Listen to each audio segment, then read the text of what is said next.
screen, if you just bear with me. So I'm not sure if anyone attended the event we did a couple of months ago. If so, this is a bit of a refresher for you. So I'm just going to do a little overview of Innovate UK EDGE, what our service is, and at the end, how you can potentially access this support, which is all fully funded.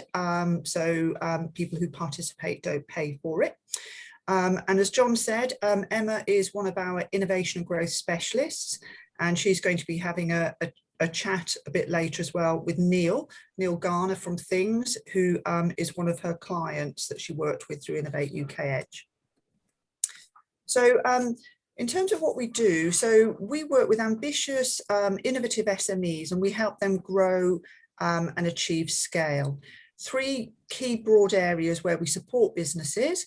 Number one, we help them exploit their business innovation. So that can be things like helping them map out their IP strategy, looking at sourcing funding and finance, so helping businesses explore R&D grant funding and investor funding, and supporting businesses to enter new markets, whether that's new global markets, new vertical markets.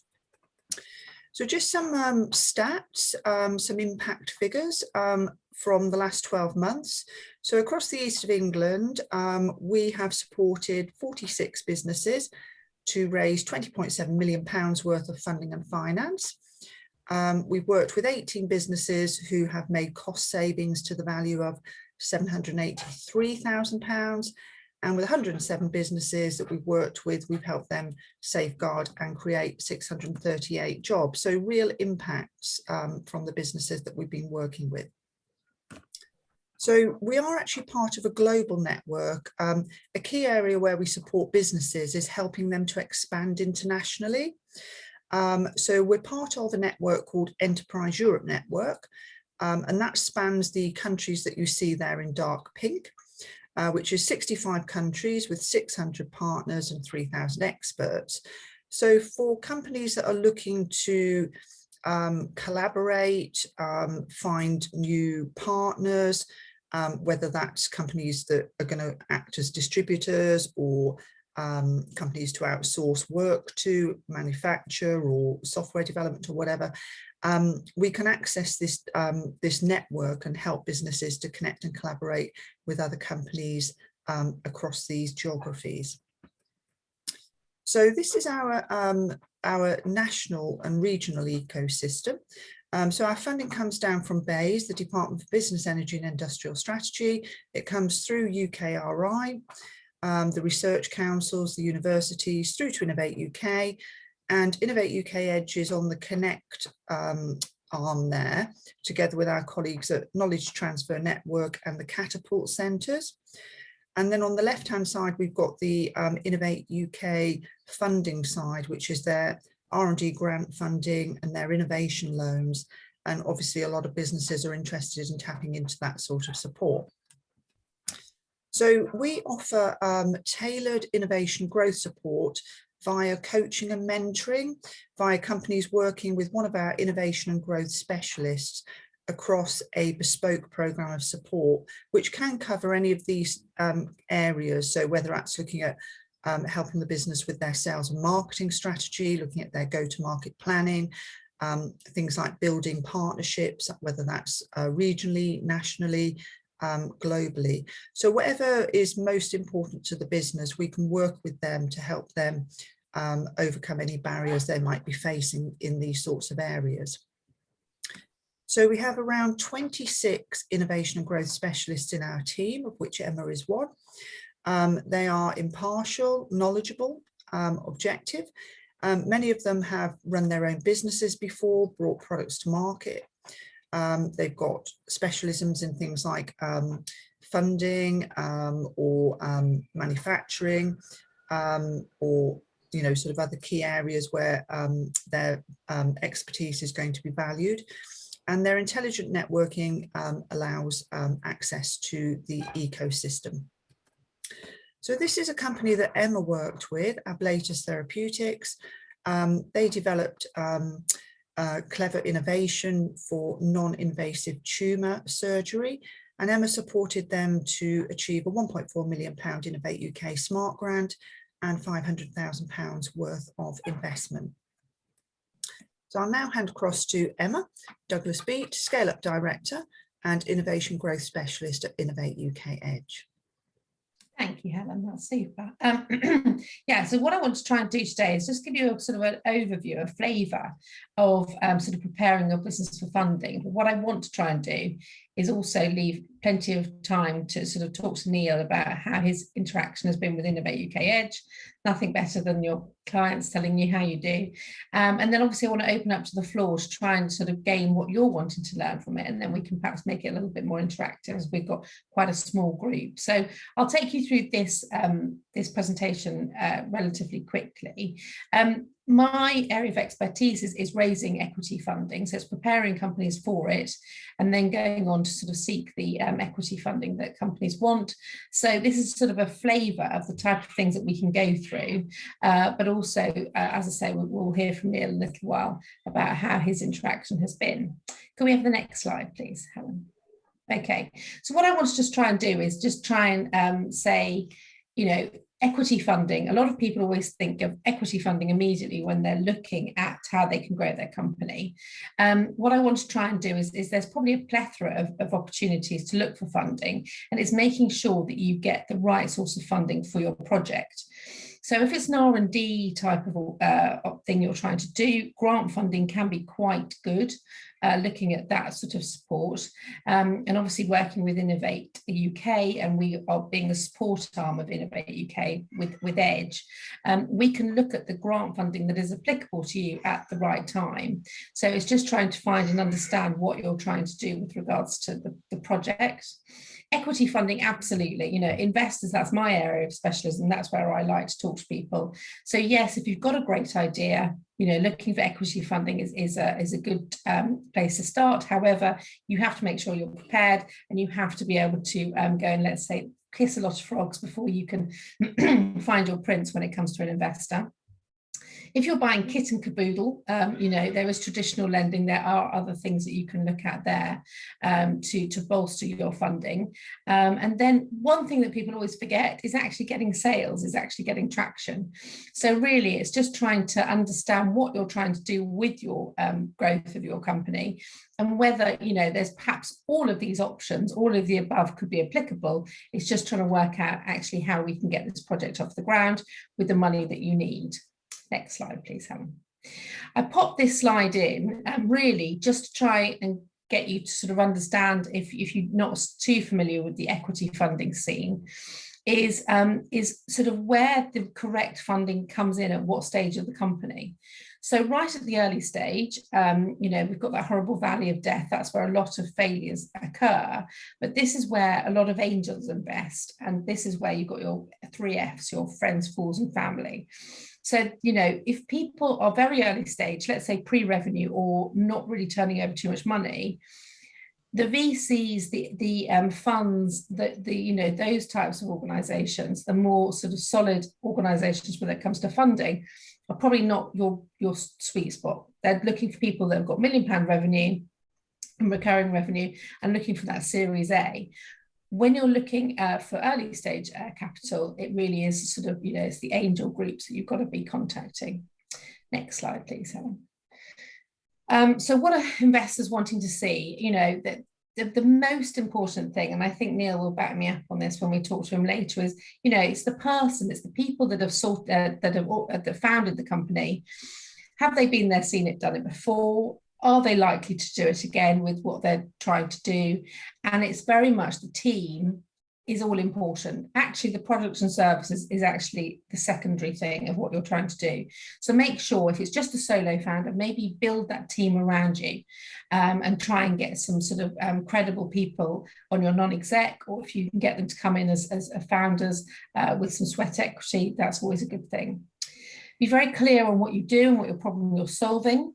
So, you know, I've read investment decks all my sort of working life, and you know, if you're not very clear on what you're trying to actually achieve within the first few pages, they will be simply passed over.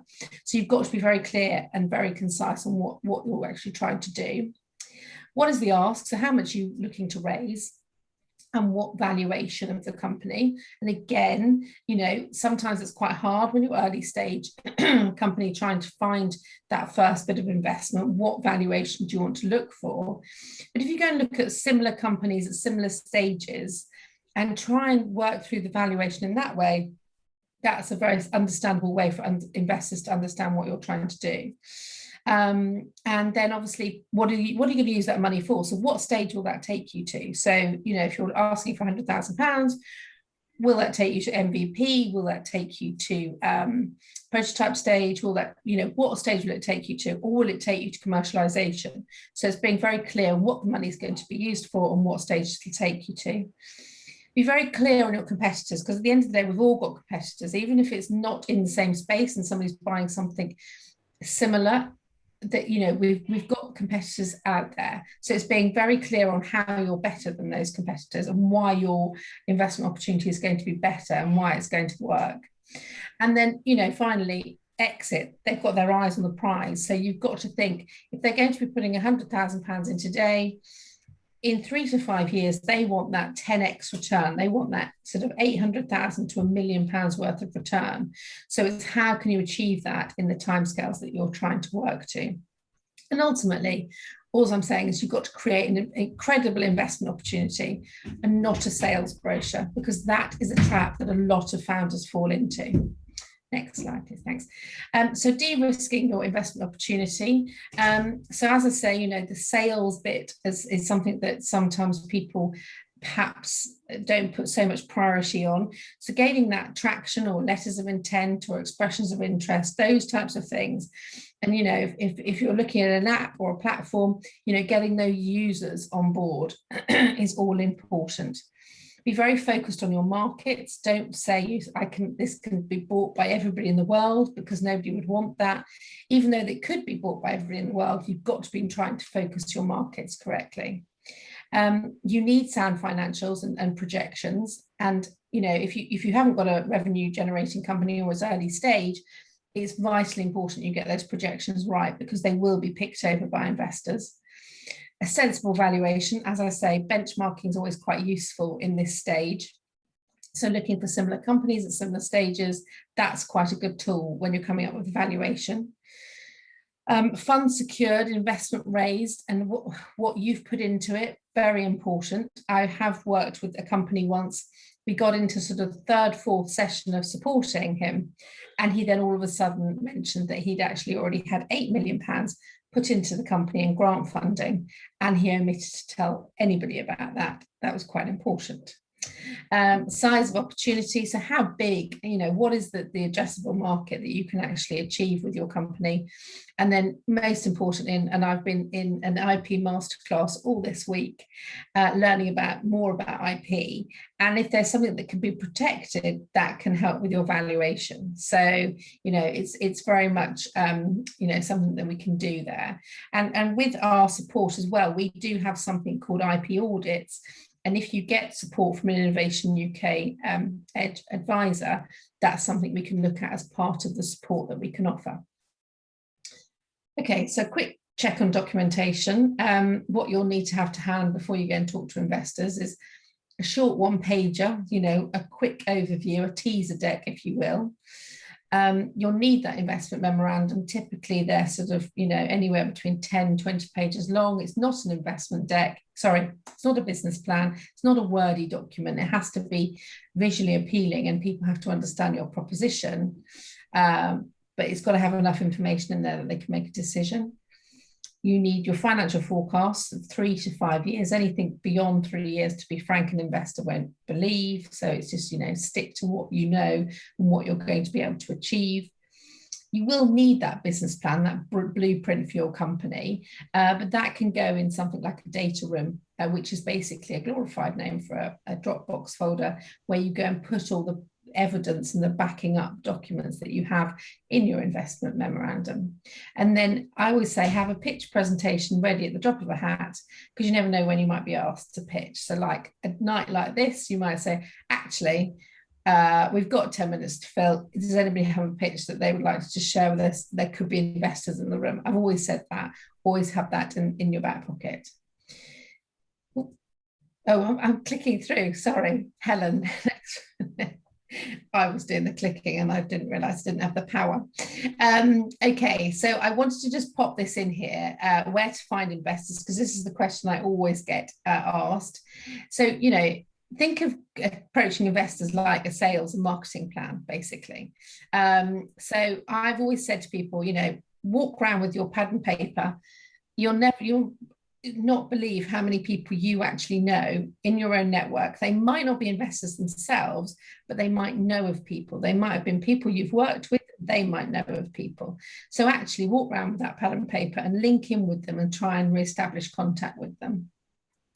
Angel investors, obviously there's angel investment networks. You know, in our area, we've got Anglia Capital Group, and there's many others across the east of England and across the UK. You've got your individuals, your high net worths, ultra high net worths. They're very hard to find. They generally do go into angel investor groups, and they don't go alone. So it's trying to dig through and see if you can find those types of people. Investor groups, I've mentioned, crowdfunding platforms. That's, you know, that's a viable option. And Neil probably can share us a little bit later on how he's used those. They're great, but you have to take your own crowd with you, and you have to generally have 40% committed before you go onto them. And the due diligence can be quite arduous. So sometimes people think it's a quick option, not necessarily. LinkedIn, great resource, as I say, you know, reinforcing your own personal networks again. Tier 1 investments, that is an international investor that wants to come into this country, putting into money into your company in exchange for entry into our country, but they have to invest in a UK company. And I know some people that are brokers that can find people that would be suitable to bring into your organisation. They have to have an area of specialism in your industry. Angel Investment Network, that's a very well-respected platform that you can pop your investment opportunity on. It does cost a bit of money, but you can find investors on there. Deck Sender is a free version of Angel Investment Network. You can put your deck up there, and then you can start having communication with investors. VCs and funds, they're okay, but you've got to go for the right space. You've got to go for the right time. So, you know, if you're pre-revenue or very early stage, the likelihood is their early stage and your early stage are probably two quite different things. Family offices, quite hard to find, quite hard to contact, but if you have established contact with a family office, they generally have quite deep pockets, but they are quite risk averse. So again, early stage companies they're not quite so interested in. Bowhurst is a resource that we have at Innovate UK EDGE.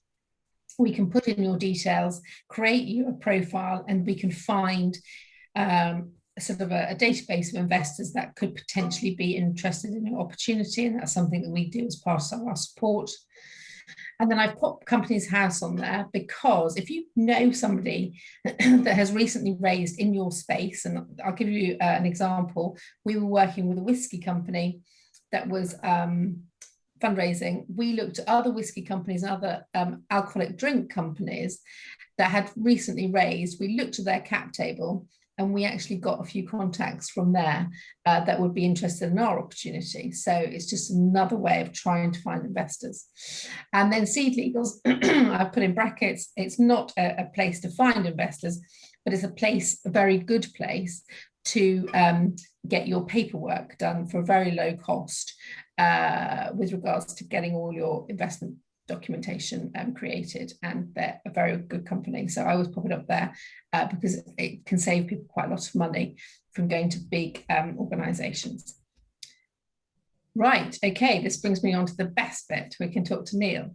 So what Neil and I are going to do is probably just have a chat. I can ask him a few questions about his company, focusing perhaps more on the fundraising side, but also we want to sort of open it up to the floor, and then you can ask myself or Neil questions. If the benefit of the people may not have met Neil, but I think you probably all have because he's been so well involved. Neil Garner is one of my clients. We've been working for the last couple of about 6 months. He's a veteran innovator in the mobile and payment space, a serial entrepreneur, and passionate believer that East of England is a great place to found and grow your business. So, Neil, thank you for joining us this evening. So perhaps you could share with us a little bit about yourself and your company things. Yeah, I mean, I'll probably link it to the investment thing. So where it kind of goes back is 2005, I founded a business in Norwich, which was called Proxama. I went through a whole bunch of angel investment, bits of grant funding, and ultimately listed the business on AIM. Interesting, on your chart, we managed to list the business with revenue of less than £1 million, losing an awful lot of money and got to a market cap of 50 million, which was quite interesting. But along that journey, we did a couple of acquisitions, and met quite a few people, and did a lot of conversations with people like Google and so on, which we thought about trying to sell the business to, but didn't succeed. Had the idea for things as part of the journey whilst I was over there, realizing that the way the market had shifted, what Proxama was building is now Apple Pay, and Apple Pay launched that a year after. So Apple launched Apple Pay a year after we listed, so realized it's not a great place to be with a business that's taking a product that is effectively being built and deployed by a very large global organization like Apple.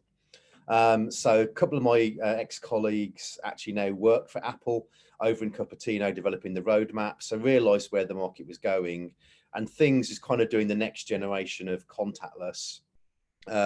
Pretty much what everybody's seen this last year, QR codes, paying with your smartphone, was a sort of thing that we were kind of pushing for quite a while, and turning anything physical into a point of sale. So across the things journey, we've done various rounds of angel investment, crowdfunding, 3 rounds of crowdfunding.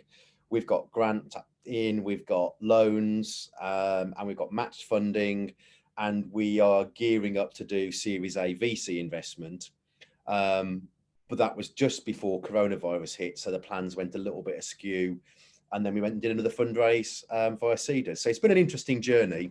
But I think the realization I came to was that I've done most of the things that on your list of funding methods, from your fools, friends and family, and talk to most of the organizations you've got on your list. Some have been successful, some haven't. And kind of, I guess, to get back to the point of all of this, Emma, is the most important thing really is your network.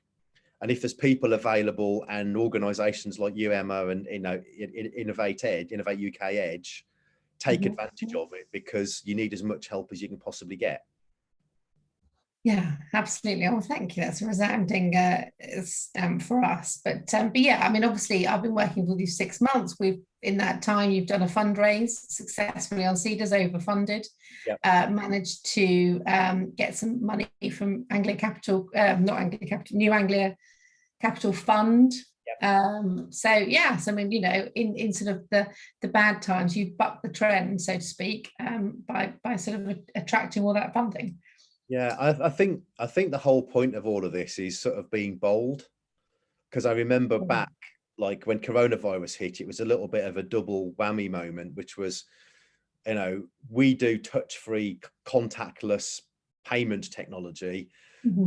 So sadly, what we do is kind of very relevant to the market dynamics, and what's happened last year is tantamount to that. But the other negative side of it all is that all the organizations we were selling to had furloughed staff or weren't operating or had their businesses massively impacted. So an opportunity is there, but the opportunity, it takes longer. So, raising money by whatever you can do is the essential thing to kind of do in that market. And I think the only way to do it is to kind of put aside all of those doubts and negativities and go, you know what, not only are we going to go and raise money, we're going to go and increase the valuation. Being that bold about it is the way to go, and then just kind of not looking back. But I mean, really, talking about investors, obviously you had an awful lot of investors that followed on, which is testament to the great company and what they can see, the benefit in investing. So how do you sort of stay in touch with your investors and keep them abreast of what's going on? We get told off by our what I call institutional investors, because institutional investors have a very, very specific kind of update that they like, with lots of detailed financials, and they call it the good, bad and ugly type thing. It's like what's good, what's bad and what ugly. Right. And I've kind of got the view that most investors, particularly lay investors, want to hear a good news story. So, you know, we update people on good progress, client wins, videos, case studies, references, all that kind of good stuff, things bubbling over in the sales pipeline, and just make it fun. It's just marketing, you know, pure, good quality marketing is what kind of works. And very often we've been pleasantly surprised by, we put out an update and we could have pledges from £100,000 come in from investors that we already know. And we also put that same thing, just tweaked a little bit as well, to our potential investment network, that, you know, is just again keeping people that we know updated and abreast of what you're doing. And what do you in the early days, I suppose, of fundraising, what did you find? Obviously you've been successful in doing it. What bits did you find successful, and perhaps the things you didn't find so successful? So, having raised a lot of money with Proxama, I thought it was going to be super easy to go and talk to people I'd known before, and, you know, £150,000, £200,000 would be really, really easy to do. But if you're doing something different and you've got a different network, and, you know, to be honest, my listed company didn't perform as well as it did after I'd left and so on. So there's a bunch of shareholders in that company that perhaps weren't so pleased with me, because, you know, I'd left the company, it hadn't performed. So that's more challenging. But I think once you get into the swing of things, particularly crowdfunding is a process. It's, you know, and I think also you'll recognize this as well, is what you said, is like grant funding and loan applications and all that sort of stuff. It's a process, isn't it?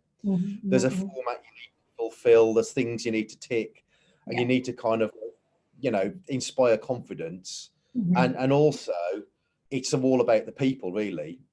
You know, I don't really believe in the kind of the automated deck sender type approaches. It's much better to get a warm lead or intro from somebody running the fund, or can you know, that's one good example, isn't it, Emma? You know, when we were interested in that loan application for Innovate UK, via your work, we could have a conversation immediately before the loan really got announced with the guy that runs the fund, and the do's and don'ts and everything else. And that for me is essential, because you can cut out time, because it might not have been worthwhile, or it could have been, you know, actually we know what we need to do and we can shortcut some of the process. Yes, I think you're right. And I you know, I've been in Innovate UK EDGE for over a year now, and I think if there's one thing I can do, is obviously supporting companies and acting as a sounding board and putting these things, but also bringing you up to date with, is there any grants out there? Is there any, you know, like the GTI grant from New Anglia you hadn't have heard of, and then we put in an application, Bob's your uncle, got some funding. So I think, you know, whilst it's not always successful, I think it's just having those irons in the fire that, you know, somebody else is looking out for you. If I was going to like play back a conversation that we had, if I remember rightly, that there was a load of grants that came out from Innovate UK specifically focused on coronavirus for businesses that were at risk, basically doing R&D. And they were hugely oversubscribed, weren't they? And I was going to you, well, shall we put in another one of those applications for that one? And then you're going, well, you've got about a 1 in 100 chance of getting that, and you're not in a business, but you are in New Anglia, and there is money available for New Anglia to support your kind of business, and here's the grants, and here's what's kind of going, and we secured those with a much greater chance of delivery than going something that looks on you know, a face value, something that was worthwhile doing. Yes, exactly. So yes, it's a risk and reward, isn't it? It's like equity funding. It's risk and reward. Yes, I can't guarantee I'm going to get you equity funding, but however, I can work with you to make sure you have the best possible chance of not flunking out and them not liking your opportunity. And unfortunately, you need to be really thick-skinned, because as my old CFO used to say to me, you've just got to kiss a lot of frogs, Neil. Just keep kissing frogs day in, day out. You just don't know when that ugly frog investor is going to turn into, you know, some guy that's going to put in £1.5 million or whatever it would be. Yeah, yeah. And a funny story about crowdfunding as well is you get a lot of £10 poms, I would call them, and they put in £10. You do some due diligence on them and you'll find they're fund managers of 200 billion pounds. You think, why on earth have they put in £10? Well, what they're doing is they're putting £10 into everything so they can watch it. And, you know, you're too early stage for their fund at the minute, but you're their sort of, you know, yeah. That is one of those tricks you learn via crowdfunding, to very subtly put the question together. Fantastic. I really appreciate your interest. What kind of level of investment were you interested in making in your offer, so I can best tailor my response? And if it's 10 quid, it's silence. Or if it's actually representing a big fund, would you like to have a meeting? I'll come down and visit you at your offices. It's very true, absolutely. Yeah, they can be it's very time consuming. I think if you back me up on that with regards to crowdfunding, it's very time consuming and quite exhausting, but can be worth it. Yeah. Okay, so I mean, you know, obviously, you know, thinking about the highs and the lows of our support, just to sort of wrap this bit up, because I'd like to open it up to the floor if possible to have a good few questions. So have you found support from Innovate UK EDGE? It's been fantastic. I mean, obviously you're a very personable, knowledgeable, kind, good to know, good to chat to person, which is good. But I think that's sort of like because I think Innovate UK EDGE is being staffed by people that are more business people, not sort of academics or just support people, for example. So you've kind of know yourself what the pitfalls are, and you've raised money and all sorts before. So that's kind of. And then I think the negatives we touched on really is because you're a fund that's incented by performance. Yeah. There's lots of red tape and things like that you need to do to kind of report back and have documented what's kind of gone on. But that's just because you're a regulated grand body, aren't you? So doing what you do. Yeah, we get money from the government, so we have to prove we're doing it in a good way. So I suppose prove what you're that's doing. Just the downfall. But anyhow, that's good, excellent. Okay, so I think if you've got sort of, perhaps we could open it up to the floor. If anybody's got any questions, they could pop in the chat. I'm looking at the chat. There's no questions. Does anybody want to come off mute and ask any questions of either Neil, myself, or Helen, who's here? Oh, Hugo's got his hand up. Hugo, do you want to come off mute? Hiya. The same name. Well, nearly the same name. I know. I thought that. A fellow double-barreled Douglas. Excellent. I've never met one before. This is you're a DD, I'm a DB. Just thanks, by the way, because this has been really interesting, and hearing from you, Neil, about your journey. It's like really a lot of kind of same thoughts that myself and my co-founder have had. I suppose I've been to an Innovate UK EDGE session a little while ago, and I feel like my takeaway from it was that where we're at with our company, we early startup with pre-revenue, we set up a landing page to get traction, to get customer signups, to get businesses LOIs. We felt like we weren't at the stage where we could get grant funding through Innovate UK. I just wanted to see if that is correct or not, and if there's any conversation I could have with you at some point, or whether or not, because I looked on the website, but I feel like I don't know, maybe there is opportunity there to get grant funding. Well, Innovate UK, who's the grant funding body of our support. Yes, I mean, R&D is what they're funding. It is research and development. It's not commercialization. They have something called an innovation continuity loan, which is for commercial companies. So absolutely, I mean, obviously we could find out more about what you're doing and see, one, whether we could give you Innovate UK support, EDGE support, Innovate UK EDGE support, in order to sort of look at the grants and see if we can't write the grants for you, but what we can do is we can help you through the process. So we can identify grants that might be suitable for you, and we can review your applications and say, oh, maybe don't put that, maybe put this in. So our Innovate UK is all about R&D. So absolutely. So if you're doing something that is R&D focused, grants are there to support you. like with anything, we can't guarantee that you're going to be successful. But what we can do is by getting our support, you can get the best chance of getting the grant. So so certainly we could, look in to see if Helen is probably the best person to talk to about what stage you've got to be at. We don't like really early stage, but we don't mind pre-revenue, for example, as long as you've got sort of something that you're going to be doing. So that's something we can do to support. If I could just a small follow-on question. I suppose we're in e-commerce. We're probably going to use pre-existing kind of platforms like, say, Shopify or whatever it is. Yeah. So I don't know. I suppose one of the things that we were concerned about is to what extent we are doing that classically R&D. We're creating a new solution or what have you. I don't know to where the lines are drawn on in terms of what is considered sort of creating something new. I don't know if that's the best way to phrase it, but yeah. Well, obviously you have Innovate grants, and then also you have R&D tax credits, which Neil, I'm sure, claims. Yep. So for R&D, so maybe Neil, you talk about the R&D. Yeah. I mean, I've built platform businesses that have pulled stuff together that you could, but again, for me, that comes down to your strategy, because frankly, if you haven't got a platform that's replicable with your own IP, you're not going to be able to raise money, because you're just going to be like a kind of like an agency that's building a project that's just using existing stuff. So that's a critical thing to kind of get right. And I think there are still ways to get, various grant money, because there are marketing grants, there are grants around, internationalization. There's stuff around, specific sector support.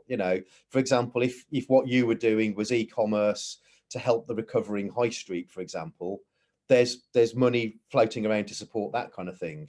So I think a lot of it is kind of looking at what you're doing. I think the other thing is as well, is very often you have to what I call shoehorning what you do to fit within the criteria of what the things are, to kind of hit those criteria, but maybe just tweak what it is you're doing to match the way you're funding yourself. And the other thing I was just going to say as well, to plug Emma a little bit more, and Innovate UK, it is actually free. So, you don't have to pay, if you engage an accountant or a lawyer or a broker or somebody, you have to pay money to get them to help you, or a grant writer or somebody. They're pretty much always charging for help for services, and will kind of have a vested interest. Yes, that's true. We are fully funded. Thank you both of you. Yeah, that's really helpful. I might reach out afterwards. Perhaps to you, Helen, first of all. Yeah, Helen would be the great person to contact. Yeah, sure. My contact details will be on the last slide when I do my last bit, but we will be following up with everybody anyway who said that they're fine for us to follow up with them. Oh yes, Sue Frost. Yes, we will be sharing the slide. No, we won't be showing slides. We can share the slides. It's been recorded, and John. Sorry, it's on YouTube. Yeah. Yes, John, I think is sending it, or are we sending it out? I think John puts it onto YouTube. John. Okay, perfect. Yeah. Whichever way, you'll be able to get it. Yeah, we've recorded it. Good. Any more questions? Hello, hi, Carl here. Quick question. Me and two other co-founders have a kind of a platform business we've started, and two of us are English. One of us is Australian, but none of us are actually resident in the UK. The company is registered in the UK, the company's house. I just wanted to know whether there were any kind of like legal gotchas about who can apply and where you need to be resident and that sort of thing.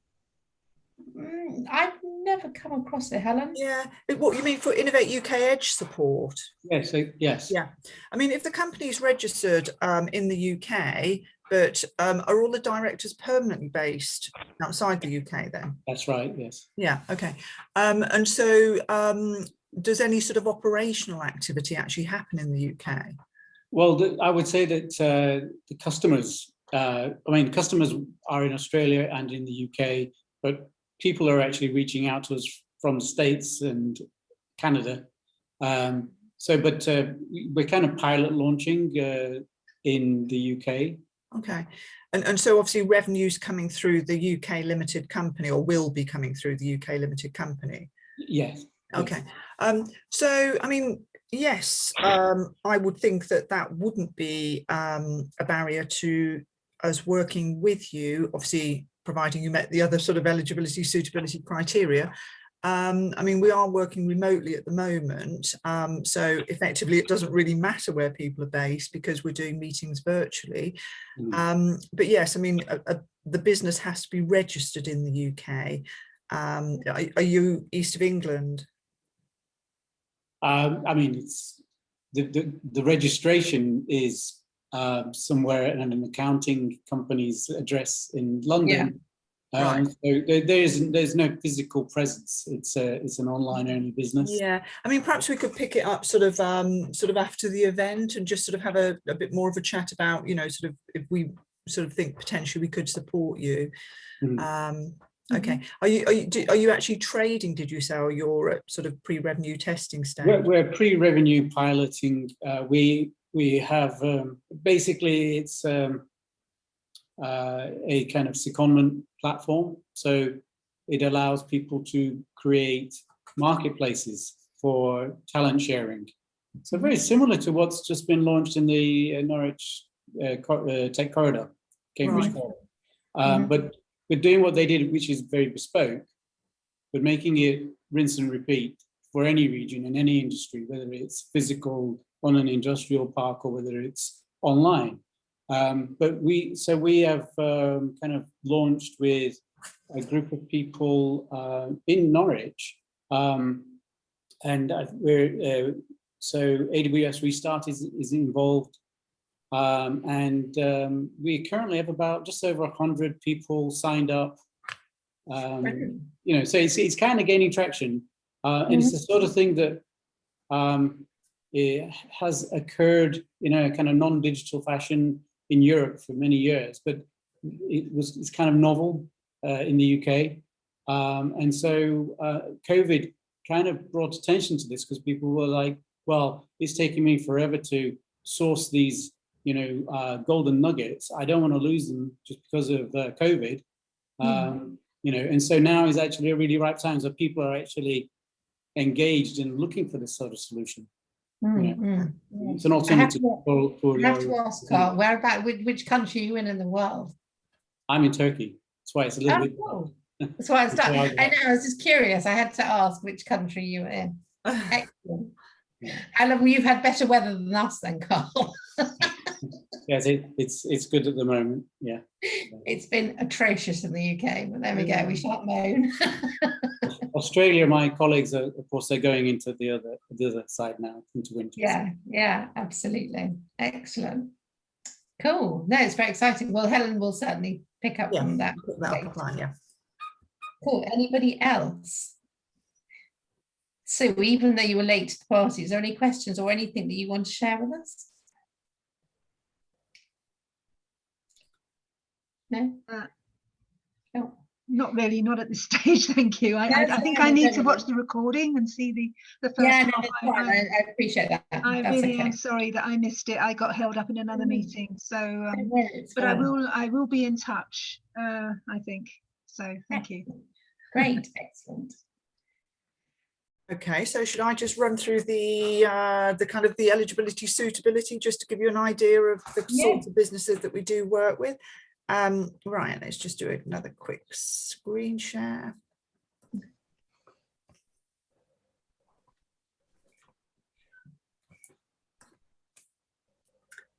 Okay, so we work with all stages of businesses apart from those that are actually just at concept stage. So if it's all really at idea stage, then it is just really too early stage for us to add any real value. So we do look to work with businesses that are at prototype stage, minimum viable product stage. Can work with businesses with up to 500 employees. In terms of the innovation, we're looking to work with businesses that are going to create some sort of market disruption. So their new products, their new services are going to disrupt the market in some way. So there's going to be some sort of impact as a result of the product or service being in that marketplace. Company needs to have a potential to internationalise. You don't need to be sort of operating internationally right now, but there needs to be an ambition and a potential to do so. There should be a growth potential of 20% per annum, and that can be pre-COVID. We do work with businesses that are pre-revenue, as long as there is a scalable business plan. And so the business is not just, you know, a lifestyle business. And as we're, our support is coaching and mentoring support, the senior team, the key person in the business needs to be open to that external viewpoint and obviously make the time to work with one of our specialists. So we work with businesses typically across a 6 to 9 month time frame. We do have an application process. So, you know, we find out obviously more about your business, what your innovation is, make sure that it, you know, fits the remit of what Innovate UK will let us sort of support. Obviously we give you more information about, you know, how we can work with you. Assuming that your application is successful, then we introduce you to the innovation and growth specialist in our team that will be working with you. And then they deliver that bespoke innovation growth support to you. So they, as I say, we're operating virtually at the moment. It will be by way of Teams or Zoom sessions. We do assess impact throughout. So, you know, if you win a grant or you win a contract or a new customer as a result of our working with you, then we do look to feed that back to Innovate UK. And then for the highest growth potential businesses, there is further support available in the way of extra sort of days, if you like, of support working with your specialist. And that's my contact details here. So as I say, we will be making contact with you all after today's event, unless you've explicitly sort of asked us not to. And we can just have a, you know, an informal chat, just find out, as I say, you know, what you're doing and whether, you know, our support might be of interest and benefit to you. So any sort of final questions from anybody at all? No? No. Okay, well, I'd just like to say, Neil, thank you for joining us on this auspicious evening and sharing your thoughts. Thanks, everybody. Absolutely, thanks, Neil. Yeah, and thank you everybody for coming along. I think our next webinar with SyncNorwich is the 15th of July, and that one would be looking at go-to-market planning and finding partners. So we'll be releasing some details about that, so you can have a think about whether that might be of interest to you. So thanks very much, everybody. Nice to meet you all. Yes, lovely. Thank you very much. Thank you. Thank you. Thank you very much. Have a good evening. Thank you. Bye-bye. Bye-bye. Bye.